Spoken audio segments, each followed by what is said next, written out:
मैं तुझसे चुरा लूं जम पी ले जो तू एक बार, तेरे होश उड़ा दूं दिल तेरा एक ही लम्हे में, मैं तुझसे चुरा लूं जान ले लूंगी इन अदाओं से, ये जादू है मेरा। बेबी लुटने सभी आते हैं मैं खाने मेरे, हुस्न मेरा ऐसा है कि लोग दीवाने मेरे, हुस्न मेरा ऐसा है कि लोग दीवाने मेरे।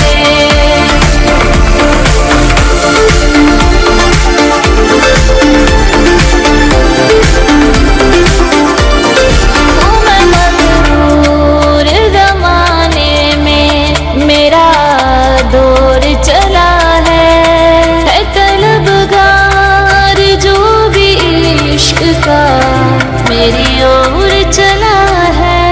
हूँ मैं मगरूर ज़माने में मेरा दौर चला है तलबगार जो भी इश्क का मेरी ओर चला है, जान ले लूंगी इन अदाओं से, ये जादू है मेरा। हर जुबां पर है मशहूर फसाने मेरे, हुस्न मेरा ऐसा है कि लोग दीवाने मेरे, हुस्न मेरा ऐसा है कि लोग दीवाने मेरे, हुस्न मेरा ऐसा है कि लोग दीवाने मेरे। जबरदस्त जी, बहुत जबरदस्त। सना यूसुफ थी हमारे साथ। सना, आप तशरीफ रख सकती हैं जी। नाज़रीन, सिटी 42 की स्पेशल ट्रांसमिशन में हम ईद सेलिब्रेट कर रहे हैं आपके साथ, और बड़ी ईद की बड़ी खुशियां हम मना रहे हैं। हमें मेहमान ज्वाइन कर चुके हैं। सना को तो आप देख ही चुके हैं, दीवाना कर चुके हैं ये सबको। हनान पाशा साहिबा हमारे साथ मौजूद हैं, उमर वहीद हमारे साथ मौजूद हैं। वेलकम कहेंगे जी। ये वो लोग हैं जिनका ईद से गहरा ताल्लुक होता है। वो कैसे होता है मैं आपको बताती हूँ जी। ठीक ठाक है आप लोग? बिल्कुल ठीक है। Thank you so much. Eid मुबारक जी, बहुत बहुत शुक्रिया आप लोगों का। हनान, आपसे स्टार्ट कर लेती हूँ। कैसा रहा ईद का पहला दिन? ईद का पहला दिन मसरूफ और अच्छा बहुत। बकरा ईद पे आपको पता है बहुत काम भी होता है। कुर्बानी पहले दिन? कुर्बानी पहले दिन करते हैं, बिल्कुल करते हैं। और पहले दिन मेहमान सब हमारे घर आते हैं, so it's a big feast kind of a day for us. So वो कुर्बानी का गोश्त तकसीम करना, ये वो खुद आप सब चीजें देखती हैं? सब मिल के करते हैं, बिकॉज अच्छा। सब फैमिली एक जगह इकट्ठी होती है। Combined family? कंबाइंड फैमिली में इकट्ठी होती है, इकट्ठी एक जगह पे हम कुर्बानी करते हैं और फिर हम सब मिल के बांटते हैं गोश्त। माशाल्लाह से हस्बैंड आपके साथ मौजूद है, तो आप भी हेल्प करते हैं कुछ कामों में क्या नहीं? जी जी बिल्कुल, हर तरह के कामों में हेल्प करते हैं। गोश्त बांटना, तकसीम करना, ये जी। सब साथ साथ चल रहे होते हैं काम। जी जी जी जी बिल्कुल। जबरदस्त जी। तो ईद की मसरूफियात तो ये होती है। सना, कैसा रहा ईद का पहला दिन? बहुत अच्छा। अच्छा, मुझे तो कोई काम ही नहीं करना पड़ता। ओए होए होए होए। ये आगे जाके पता चलेगा, जब आगे आगे बढ़ते हैं, जिम्मेदारियां बढ़ती हैं, फिर काम भी करने पड़ते हैं। मैंने कभी सोचा ही नहीं ऐसा। सोचना तो पड़ेगा। जब आपने घर संभालनी है तो फिर चाहे आपने काम करवानी हो, सुपरविजन करना भी जो है ना, वो एक बहुत बड़ी रिस्पॉन्सिबिलिटी होती है कि आप सर पे खड़े होकर काम करा रहे हैं। हाँ, ये भी होता है ना, कभी काम करवाया ना कभी किया।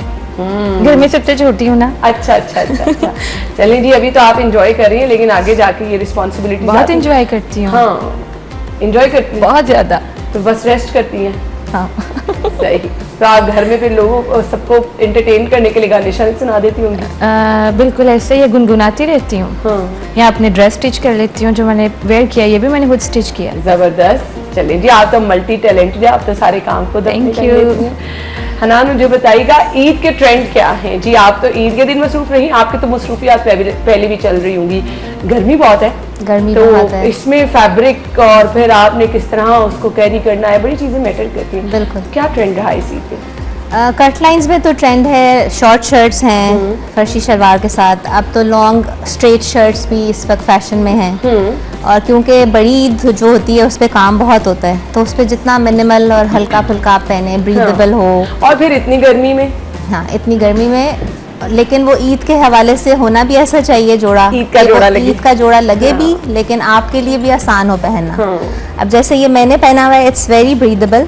इस पे बहुत सारी एम्ब्रॉयडरी है, लेकिन ये इतना हल्का है कि ये पहनने Stuff में बहुत भी मजा अच्छा आ रहा है। और इसको पहनने के बाद ईद का पूरा दिन इवेंट जो है वो उसको गुजारना भी आसान है, हाँ बिल्कुल मतलब आपने हैवी एम्ब्रॉयडरी नहीं है। सही। और ईद पे इसी तरह से है कि हल्के रंग चलेंगे, लोगों ने हल्के रंग पहने होंगे, आप देखेंगे, क्योंकि बकरा ईद पे बहुत लोग काम करने ऐसे होते हैं ही सब ने। है। हाँ। तो उसके लिए हल्के हल्के जोड़े पहनेंगे, पेस्टल कलर्स होंगे। और कट्स वगैरह हर कोई अपने अपने अकॉर्डिंग, अपने क्योंकि according। मार्केट में लेने जाए ना कपड़े, तो ईद से पहले भी शॉपिंग की तो हर चीज अवेलेबल है। ट्राउजर्स भी हैं, लॉन्ग शर्ट भी है, शॉर्ट शर्ट भी है, प्लाजोस भी इन थे, फिर आपके पास शलवार में भी डिफरेंट ऑप्शन है। ऐसे ही है। तो हर चीज ही चल रही है। हर चीज़ चल रही है, लेकिन वही बात है कि लूज कट्स में ज़्यादा लोग खेलते हैं, क्योंकि फिर उनको अब आपको पता है हमारे यहाँ का मौसम भी ऐसा है। अभी तो खैर अल्लाह का शुक्र है कि गर्मी उस तरह से नहीं आ रही हम आना शुरू हो लकी गई है हैं, वैसे। लेकिन आना शुरू हो गई है। तो बस ये है कि उस मौसम के हिसाब से अगर आप देखें तो फिर वो लूज कट वाले जो कपड़े हैं वो ज़्यादा लोग पहनते हैं, वर्किंग वुमेन स्पेशली। और घर पे रहने वाले भी लोग चाहते हैं कि वो थोड़े हल्के फुल्के कपड़े पहने, लेकिन ट्रेंडी हों कट वाले। ऐसे ही है बिल्कुल। जब हम स्टफ की बात करते हैं ना, तो हमारे साथ टेक्सटाइल से भी बैठे हैं जी माशाल्लाह, हस्बैंड वाइफ हैं, दोनों मिलजुल कर, दोनों एक दूसरे के काम को शेयर भी करते हैं। जी जी बिल्कुल। जैसे मैं कोई प्रिंट अगर बनाता हूँ तो फिर मैं दिखाता हूँ इसको भी, कि अच्छा। फिर पूछता हूँ, इससे फीडबैक लेता हूँ कि ये किस तरह का लग रहा है, कलर कैसे लग रहे हैं इसके, और ये कैसा मार्केट में चलेगा नहीं चलेगा, लोग इसको पसंद करेंगे। तो हम अपने रिव्यूज़ शेयर करते हैं एक दूसरे के साथ। बेसिक रिस्पॉन्सिबिलिटीज क्या होती है, प्रिंट्स और स्टफ दोनों चीजें जो है ना वो बड़ी मैटर कर रही होती हैं। तो एक अच्छा कपड़ा तभी आपका बनता है, स्टफ भी अच्छा हो, प्रिंट भी अच्छा हो। तो किस तरह से इन चीजों को मैनेज किया जाता है? यूजुअली तो यही होता है कि जो लॉन का सीज़न है जिस तरीके से, उसमें आपने लॉन के ऊपर ही उसको डिज़ाइन करना है और लॉन को ही देखना है। फिर जब विंटर सीज़न आता है तो फिर हम विंटर में देखते हैं कि कपड़ा थोड़ा सा मोटा हो जाता है उस पर। जी ठीक है, तो फिर उसके अकॉर्डिंग फिर हम कलर्स को देखते हैं, कलर्स को एडजस्ट करते हैं कि कलर्स यहाँ पर थोड़े से इसको ब्राइट रखते हैं या सैचुरेशन ज़्यादा रखते हैं, ताकि कलर इस कपड़े के ऊपर, मोटा कपड़ा है तो एब्जॉर्ब करता है, थोड़े अच्छे कलर्स आए इसके ऊपर, फ्रेश कलर्स आए। तो फिर हम इस तरीके से देखते हैं उसको। लॉन पे बहुत सारे प्रिंट भी हम देखते हैं, लेस प्रिंट भी देखते हैं, ट्रेंड में क्या है? ट्रेंड मुझे लगता है कि जो है वो हमारी इकोनॉमी डिसाइड करती है। ठीक है, क्योंकि हमने ये भी देखना है कि लोग क्या अफोर्ड करते हैं, कि कहाँ तक अफोर्ड करते हैं। लाइक आजकल बहुत ज़्यादा जो ऑल ओवर प्रिंट्स हैं, लाइक ट्राउज़र शर्ट सेम चलती है। हाँ जी ठीक है, तो वो मुझे लगता है कि शायद वो कॉस्ट कटिंग में भी आ जाती है चीज़, कि आप इस तरह का प्रिंट यूज़ कर रहे हैं। अच्छा, मुझे खुद वो इजी भी लग रहे होते हैं। वो पता है क्यों? आप 2 घंटे भी कपड़े पहन लें, आपके कपड़े अच्छे लग रहे होते हैं, कोई वो आपका ड्रेस खराब हुआ नहीं लग रहा होता। जैसे कॉर्ड सेट्स हैं, हाँ। कॉर्ड सेट्स जिसको कहते हैं आप, तो वो इस वजह से भी मुझे लगता है कि शायद वो इकोनॉमिकल भी हैं, हर बंदा अफोर्ड करता है। जो कॉलेज गोइंग लड़कियां हैं वो भी उसको पसंद करती हैं, ऑफिस गोइंग भी पसंद करती हैं। तो वो कॉर्ड सेट्स एक जो है वो आपका बहुत ट्रेंड में है, ट्रेंड चलता में भी है। और अच्छे भी लगते हैं पहने हुए। जी, बट ईद पे थोड़ा सा ट्रेंड शिफ्ट करता ऑब्वियसली है। ईद पे तो ट्रेडिशनल कपड़े होते हैं ना, उसमें हमारे तो embroideries आ त्योहार। जाती हैं। हाँ बिल्कुल ऐसे ही है जी। ब्रेक का कहा जा रहा है, ब्रेक के बाद ज्वाइन करते हैं, stay with us.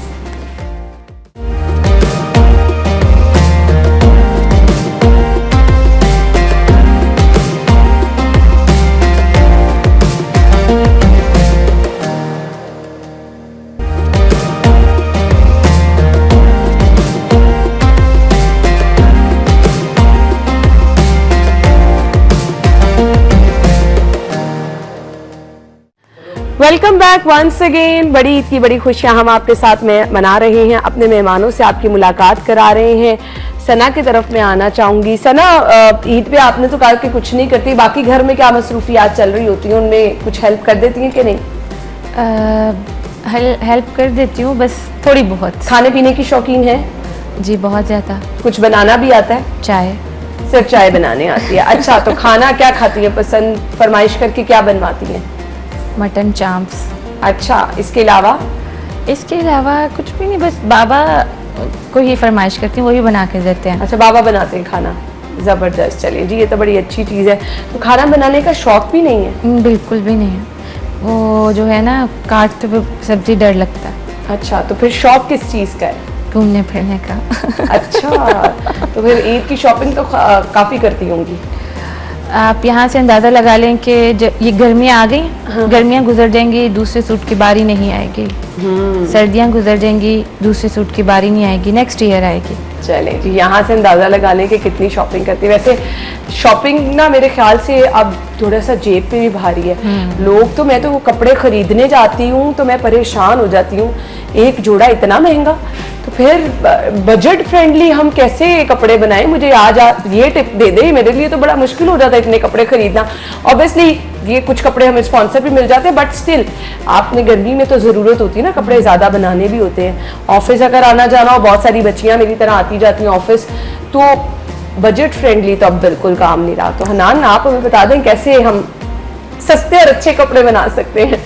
Budget friendly इस तरह से हो सकता है कि हम लोग जब कपड़े बनाने जाते हैं ना, तो हम हर चीज़ पे फोकस करते हैं कि शर्ट अगर हमने बहुत अच्छी और एक्सपेंसिव ले ली है तो उसका ट्राउज़र भी ऐसा मैच कर लें, दुपट्टा भी, तो वो बजट हमारा एक्सीड कर जाता है।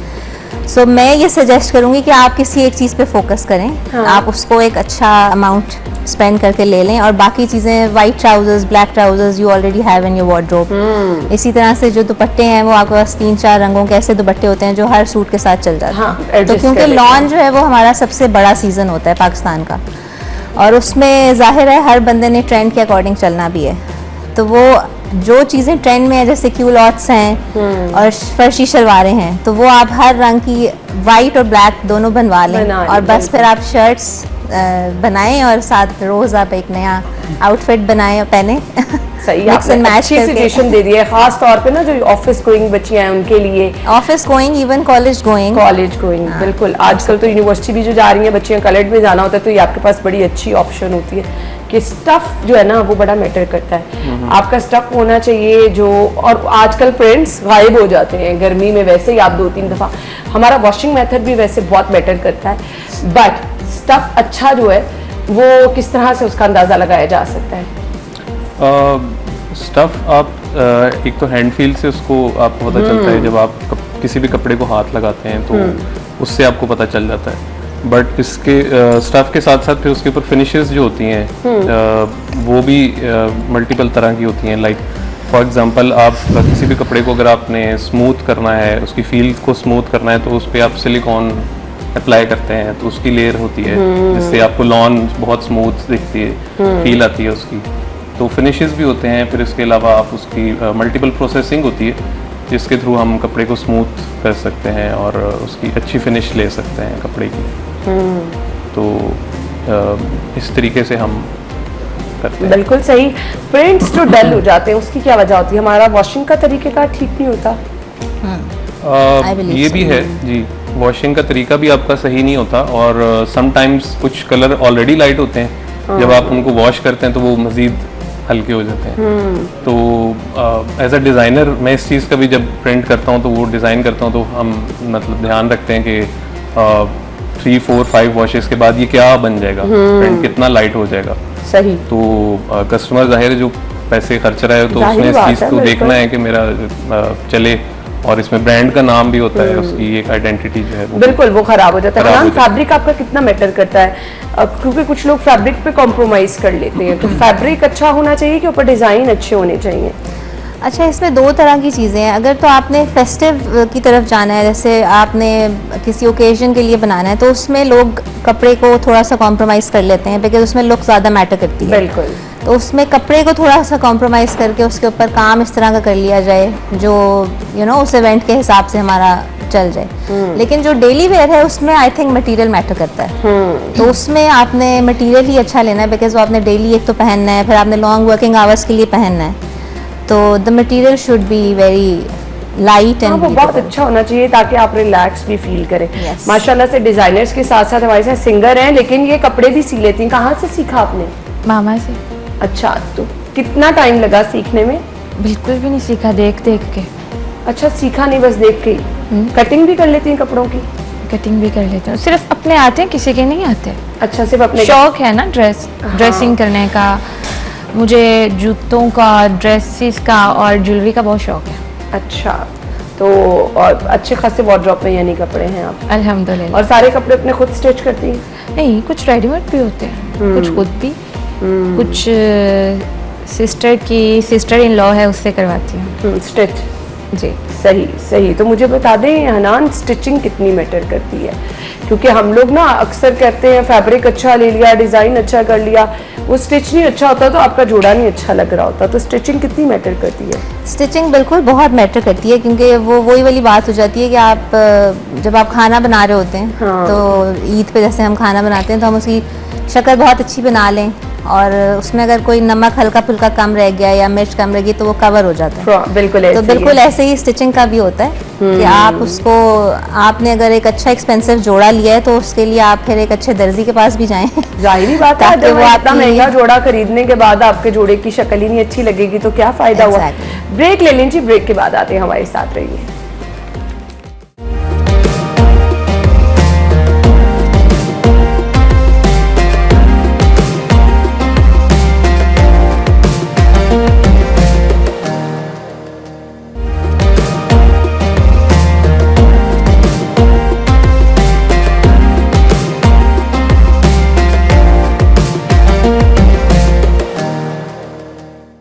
Welcome back once again city 42 की स्पेशल ट्रांसमिशन में आपको एक बार फिर से खुश आमदीद कहेंगे। हम आपकी ईद को स्पेशल बना रहे हैं जी। अच्छा जी, हमारे मेहमान हमारे साथ मौजूद हैं। सना से कहूँगी कि जी ईद स्पेशल इसी तरह से है कि खाने के साथ साथ मज़ेदार खाने को जब आप इंजॉय कर रहे हैं तो एक खूबसूरत आवाज़ भी आपको सुनने को मिल जाएगी। सना, क्या सुना रही हैं हमें? मैं आपको अपना सॉन्ग सुनाती जी हूँ। ज़रूर। मैं तेरे रूबरू रहूं, मैं तेरे संग संग चलूं, कहीं कहीं से आती है तेरी खुशबू, इश्क में डूबी रहूं, लिखूं संग तेरे दास्तां, है ये जन्म जन्म मेरा तेरे नाम ओ सनम, मैं तेरे रूबरू रहूं, मैं तेरे संग संग चलूं, कहीं कहीं से आती है तेरी खुशबू। जबरदस्त जी, जबरदस्त, बहुत ही जबरदस्त। ये गाने लिखता कौन है? ये मैंने रिकॉर्ड करवाए हैं बग्गा जी के स्टूडियो से, साहिर अली बग्गा। अच्छा जी। उनके भाई का बेटा है हमजा कासिद। वो गाने वो लिखते हैं? नहीं, वो लिखते नहीं है, वो लिखवाते हैं किसी से, ये मुझे नहीं पता किसने अच्छा। लिखा है। ठीक है। तो मुश्किल नहीं हो जाता कि कोई लिखे हुए दे तो वो गाना खुद से अगर आप करें तो वो ज़्यादा इजी नहीं चीज़ें होती? नहीं, मैं आपको एक बात बताऊँ, मैंने कभी रेसल भी नहीं की। डायरेक्ट स्टूडियो में जाके माइक के आगे बस गा लेती हूँ। अच्छा, कोई सेकंड टेक भी नहीं करनी पड़ती? कभी कभी करनी पड़ जाती है। ज़बरदस्त। अच्छा, हमारे साथ जो हमारे मेहमान मौजूद हैं, अच्छा आप डिज़ाइनिंग के साथ साथ डीजे भी करते हैं, जी। तो ये कब स्टार्ट किया? ये एज अ प्रोफेशन तो नहीं है मेरा। अच्छा, but, शौक है? शौक है। अच्छा। तो एज अ हॉबी मैं इसको भी करता हूँ, सीख रहा हूँ, और कुछ जगहों पर प्ले भी करता हूँ और अपना म्यूज़िक बनाता भी हूँ। अच्छा। तो जी, लाइक मेरा जो म्यूज़िक है वो थोड़ा सा डिफरेंट है, जो कि ट्रेडिशनल हम म्यूज़िक सुनते हाँ, हैं। मैं पूछने लगी pop थी उसकी music। टाइप कौन सी होती है? जी, वो जो पॉप म्यूज़िक सुनते हैं जिसमें वोकल्स और जो सिंगिंग होती है, उससे हट के मेरा थोड़ा म्यूज़िक मिनिमल है, विद मिनिमल इंस्ट्रूमेंट्स। लाइक बहुत ज़्यादा इसमें लेयर्स नहीं होती इंस्ट्रूमेंट की। सो जिसको आप ट्रांस म्यूज़िक बोलते हैं, ये पाकिस्तान में ट्रेंड को नहीं यानी आप फॉलो करते, आप अपने तरीके से उसको मैनेज करते हैं? ट्रेंड को फॉलो करते उस तरीके से नहीं है, बट मैं ये कोशिश करता हूँ कि जो अपना म्यूज़िक अभी बना भी रहा हूँ या बनाता हूँ, कि उसमें कुछ जो हमारे रीजनल इंस्ट्रूमेंट्स हैं, जैसे रबाब है, उसको हम इस म्यूज़िक के साथ किस तरीके से जल इन कर सकता हूँ मैं, कि किस तरीके से उसको इस म्यूज़िक में लेके आ सकता हूँ, लाइक बीट्स को। तो वो इस तरीके से थोड़ा डिफरेंट मेरा म्यूज़िक है, जो ट्रेडिशनल हम पॉप म्यूज़िक सुनते हैं जिसको। अच्छा, दो अलहदा से फील्ड हैं, म्यूजिक भी और डिजाइनिंग भी, तो किस तरह से उसको कॉम्बिनेशन कैसे बना? आता तो ये आर्ट्स के अंदर ही है। लाइक मेरे जो कॉलेज है उसके अंदर साथ साथ ही हैं सारे डिपार्टमेंट्स, टेक्सटाइल भी है वहाँ पर, आर्किटेक्चर भी है, म्यूजिकोलॉजी भी है, सारे डिपार्टमेंट्स साथ साथ हैं। तो कुछ एक्सपोजर वहाँ से मिलता है, कुछ अपने अंदर होता है ये सारी, तो ये अपने आप को एक्सप्लोर करने की कोशिश करते हैं कि शौक किसका था बचपन से, क्या करना चाहते थे? म्यूजिक का। तो फिर उस तरफ कैसे चले गए? स्पीकर्स का, म्यूजिक का। सही, तो फिर एकदम से वो डिफरेंट कैसे हुआ? क्यों उसको कंटिन्यू नहीं किया अगर शुरू से शौक था तो? के साथ साथ लेके चल रहे थे? नहीं, घर से इजाजत नहीं। देखिए, ये होता है ना कि अब बच्चों का अगर शौक हो, अगर परमिशन होती तो अब आप फिर शायद, क्योंकि शौक जिस चीज का आपको होता है ना, आप उसमें बहुत ज्यादा आगे जाते हैं। तो हनान, मुझे बताइए, आपको क्या बचपन से ही डिजाइनिंग का शौक था? नहीं। कब हुआ? मुझे डिजाइनिंग का शौक कभी भी नहीं था। I was a medical student. अच्छा, Yes, and I ये was- देखे ना, बिल्कुल ही डिफरेंट फील्ड। फिर यहाँ कैसे आ गई? मैं डेंटिस्ट्री में एडमिशन ले चुकी थी, बट मेरी मदर को बहुत शौक था, एंड शी वॉज ये बॉर्न। कौन से पेरेंट्स होते हैं जब बच्चा इतना पढ़ाकू और उसको कह रहे हो कि भाई आप डिजाइनिंग में आ जाए? मेरी जो मदर थी ना, she was an artist, but वो आर्टिस्ट जिनको कभी प्लेटफॉर्म नहीं मिलता, या जो कभी पढ़ नहीं सकते प्रॉपरली एक इंस्टीट्यूट से। She was a self learner, और वो, मैं फैशन स्कूल से पढ़ी हुई हूँ, और वो जो स्कूल से मैं सीख के आती थी, वो घर पे उससे नेक्स्ट लेवल मुझे बताती थी। जबरदस्त, वाह। तो बस वो इसी तरह से हुआ कि मेरा एडमिशन हो गया था डेंटिस्ट्री में, बट इस फैशन स्कूल के जो है वो एडमिशन स्टार्ट हुए, इट वाज हर विश कि मैं एडमिशन टेस्ट दे दूँ, और मैंने एडमिशन टेस्ट दे दिया, और इसी सोच में थी कि मेरा कहाँ होना है एडमिशन। लेकिन वो एक होता है ना, इनहेरिटेंस में कुछ चीज़ें आपको मिलती हैं, तो आर्ट थोड़ा सा हमें इनहेरिटेंस में मिला हुआ है, मेरे फादर की तरफ से भी, मेरी मदर की तरफ से भी। तो बस वो थोड़ा सा मेरा हाथ साफ था चीज़ों पे, ड्राइंग्स में और इस तरह की स्टिचिंग में और पैटर्न्स में। तो वहाँ से फिर उन्होंने देखा होगा मेरे अंदर कि ये कर लेगी, so she pushed me to that fashion institute. यानी क्रेडिट जाता है आपकी मदर को। चलिए जी, जबरदस्त। हम ब्रेक लेते हैं जी, ब्रेक के बाद आएंगे स्टे विद अस।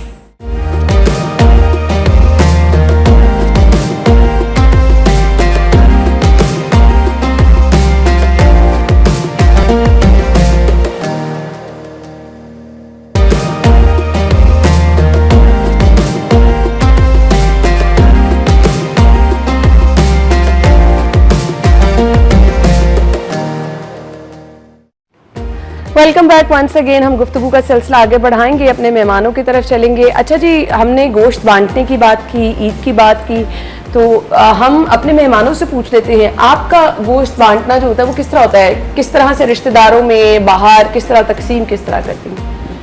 इक्वल रखती हैं हिस्से? हाँ, 3 हिस्से होते हैं इक्वल, जो जिस तरह से हम लोग चलते हैं। उमर जो मेरी सास हैं बेसिकली, तो वो इस चीज़ को हेड करती हैं, अच्छा। तो उनको पता होता है बेहतर तरीके से कि किस तरीके से उसके हिस्से करने हैं। तो वो जितनी भी कुर्बानी होती है, जितने भी जानवर होते हैं, उसको इकट्ठा करके एक जगह पे फिर उसके हिस्से किए जाते हैं, और फिर उसमें से एक जो है वो गरीबों में बंटता है, एक रिश्तेदारों में बंटता है, और एक घर में होता है। घर में होता है, ठीक हो गया। तो अमूमी तौर पर तो ये होता है ना, हम रिश्तेदारों में ज़्यादा बांट देते हैं, हकदार कहीं ना कहीं रह जाते हैं। तो इस चीज़ का आप ख्याल रखते हैं? हम इससे मेरे ख्याल से पहले से ही हम उसको डिसाइड हो चुका, डिसाइड पहले से हाँ। कर लेते हैं कि किस तरीके से कैसे देना है सबको, और कोशिश यही करते हैं कि जो कोशिश करते हैं, मुझे लगता है कि हम फिर भी वहाँ तक नहीं उन लोगों को वो शायद आते नहीं है, या जो हकदार हैं लोग, तो वो ही होता है कि दरवाजे पे जो लोग आगे वो उन्हीं को ही दे दिया। तो बट हर साल हम यही कोशिश करते हैं कि कोई ऐसी जगह हो जहाँ पर जो गोश्त है वो उन लोगों तक भी पहुँचे जो शायद नहीं आते लेने खुद सही से बात खुद है। से नहीं बहुत सारे लेने, सफेद पोश लोग ऐसे होते हैं जी। जिनको अच्छा नहीं लगता कि वो किसी के घर जाए मांगे। या जो आप- लोग कुर्बानी नहीं करते, आपके आसपास में कुछ ऐसे लोग होते हैं जो कि नहीं कुर्बानी करते, तो उनके तक भी पहुंचाएं बिल्कुल, कुर्बानी ऐसे ही का है। गोश्त। बिल्कुल ऐसे ही है, तो आपको उन लोगों का ख्याल रखना है जी। हमने सना से गाना भी एक लाजमी सुनना है। हनान, कोई मैसेज दे दें आप हमारे देखने वालों को, क्या मैसेज देना चाहेंगी? मैं मैसेज यही देना चाहूँगी कि इस वक्त जो टाइम है वो बहुत फास्ट है और उस इतने फास्ट टाइम में हम बहुत सारी चीज़ें स्किप कर देते हैं। अपने आसपास जैसे पहले वक्तों में होता था कि हमसायों का ख्याल रखा जाता था और फैमिली में भी इस तरह के जो लोग होते थे उनका ख्याल रखा जाता था, लेकिन अब इतना टाइम तेज़ हो गया है कि आपको इन सब चीज़ों का टाइम नहीं मिलता। तो टाइम निकालें और ऐसे लोगों की तरफ देखें और उनकी ज़रूरियात पूरी करने की कोशिश करें। कोई ऐसी वेलफेयर स्टार्ट करें जो आप जिसके थ्रू लोगों की हेल्प कर सकें। वेरी गुड मैसेज, बिल्कुल। और ये आपने अपने दिल से तहैया करना होता है, सोचना होता है। चीज़ें शायद स्टार्ट में मुश्किल लग रही हो लेकिन आसान हो जाती है। जैसे जैसे आप स्टार्ट करते हैं ना, आपके साथ लोग हेल्प के लिए आना शुरू हो जाते हैं, तो आपकी वो चीज़ें मज़ीद आसान हो जाती हैं। मैसेज क्या होगा देखने वालों के लिए? मैसेज आई थिंक बड़ा अच्छा मैसेज दिया है इसने कि इस फास्ट टाइम के अंदर आपके आसपास बहुत सारी ऐसी चीज़ें होती हैं जो कि शायद इग्नोर हो रही होती हैं, तो आप उनको ज़रूर देखें और एड्रेस करें, उनको टाइम देने की कोशिश करें। She is already doing this welfare वाला काम, तो माशाल्लाह, मेरे ख्याल से और भी लोग इसमें कर सकते हैं। सब लोग मेरे ख्याल से ना ज़्यादा करें। इसका हमेशा मतलब ये नहीं होता कि जी आपने किया है तो बहुत सारे लोगों को इससे, आप एक से स्टार्ट कर दें, फिर 2 लोग होते हैं, फिर 3 लोग होते हैं। इस तरह अल्लाह ताला इस काम में बरकत डालता है। तो आप खुद भी बड़ा इत्मीनान फील करते हैं जब आप किसी के लिए अच्छा करते हैं। तो थोड़े से शुरू करेंगे, इंशाल्लाह अल्लाह ताला आपको ज़्यादा की तौफीक भी देगा। बस आप ये सोच लें कि आपने किसी की हेल्प करनी है, किसी के लिए कुछ बेहतर करना है। सना, मैसेज क्या होगा आपका? जियो और जीने दो। बड़ा अच्छा मैसेज है जी आपका। अपनी ज़िंदगी भी जियो और दूसरों को भी स्पेस दें, वो भी अपनी ज़िंदगी आसानी से इंजॉय कर सके। हमें क्या सुना रही हैं? मैं आपको नूरजहान का सॉन्ग, मुझे वो बहुत पसंद है। चलें जी, ज़रूर। क्योंकि मेरी मदर को बहुत पसंद है और मुझे भी। चलें जी, ज़रूर। सॉरी। तूते मेरी अखियाँ दी नींद चुराई, वे बेईमाना वे हर जाई, तूते मेरी अखियाँ दी नींद चुराई, कितने ओ शमा किथे गए ओ सवेरे वे, पल भी नहीं लंघदा सी तेरा बिन मेरे वे, कितने ओ शमा किथे गए ओ सवेरे वे, पल भी नहीं लंघदा सी तेरा बिन मेरे वे, अज मैनू तक नाए जिवें मैं पराई, तू ते मेरी अखियाँ दी नींद चुराई, वे बेईमाना वे हर जाई, तू ते मेरी अखियाँ दी नींद चुराई। जबरदस्त, थैंक यू सो मच, बहुत जबरदस्त। Thank you so Thank much, you. आप लोगों के टाइम का बहुत बहुत शुक्रिया। नाज़रीन, आपका मुझे भी thank you. Thank you so much ji. मुझे अभी ब्रेक की तरफ जाना है, ब्रेक के बाद ज्वाइन करेंगे। Stay with us.